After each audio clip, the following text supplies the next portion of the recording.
তামিম ইকবালকে নিয়ে কখনোই সাকিবের মতো সমালোচনা হয় না, অথচ বিতর্ক জন্ম দেওয়ার দিক থেকে তামিম সাকিবের চেয়ে কোনো অংশে কম না। তামিম ইকবাল রাজনীতি করেও না, করেন না, মানে ধরি মাছ নাচুই পানির মতো অবস্থা। এছাড়া অবসরের নাটক, সতীর্থকে ব্যঙ্গ করা, উস্কানি, ভক্তদের সঙ্গে বাজে ব্যবহার, তামিম ইকবালের ক্যারিয়ারে বিতর্কের অভাব নেই। অথচ এসব নিয়ে মিডিয়ায় কোনো হইচই দেখা যায় না। চলুন জেনে আসা যাক দীর্ঘ ক্যারিয়ারে তামিম ইকবাল কতবার এবং কিভাবে সমালোচিত হয়েছেন। 2006 সালের ঘটনা। তামিম তখন একেবারেই তরুণ ক্রিকেটার। বগুড়ার শহীদ চান্দু স্টেডিয়ামে জাতীয় লীগের খেলায় তামিম তার সতীর্থ তালহা জুবাইরের সঙ্গে অখেলোয়াড় সুলভ আচরণ করে নিষিদ্ধ হয়েছিলেন। তখন সোশ্যাল মিডিয়ায় ব্যাপক ব্যবহার না থাকায় ঘটনা বেশি দূর গড়ায়নি। শুধু মাঠে নয়, মাঠের বাইরেও তামিমের বিতর্ক সীমানা ছাড়িয়ে গেছে। চিকিৎসার প্রয়োজনে অস্ট্রেলিয়া যাওয়ার জন্য বিমানের বিজনেস ক্লাস না দিয়ে ইকোনমি ক্লাসের টিকিট দেওয়া হলে তিনি একবার ভিসা ফর্ম ছিঁড়ে ফেলেছিলেন। আকরাম খান এবং মাশরাফির চেষ্টায় পরে ব্যাপারটা সামাল দেওয়া হয়। এবারের ঘটনা 2012 সালের। ওল্ড ডিওএইচএস ও ভিক্টোরিয়া ম্যাচ চলছিল। ওল্ড ডিওএইচএস এর ক্রিকেটার ফয়সাল হোসেনকে এলবিডব্লিউ দিলে সাথে সাথে আপত্তি করেন সতীর্থরা। এ সময় ভিক্টোরিয়ার তাবু থেকে লুৎফুর রহমান তাদের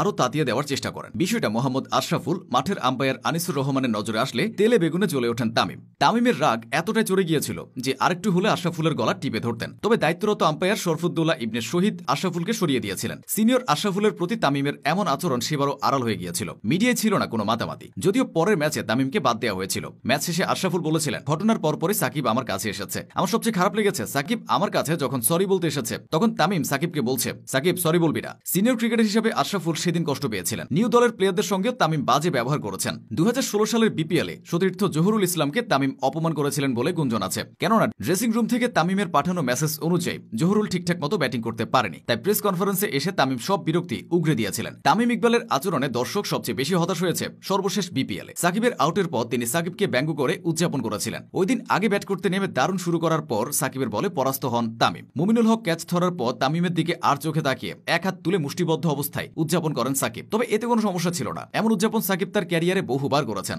বিপত্তি বাঁধান তামিম। রংপুরের হয়ে ব্যাট করতে নেমে ঝড় তোলেন সাকিবও। তবে একটা সময় ক্যাচ উঠিয়েও আউট হন সাকিব। সে সময় সাকিবকে ব্যঙ্গাত্মক ভঙ্গিতে নকল করেন তামিম। এই ঘটনা নিয়েও মিডিয়ায় নীরবতা ছিল।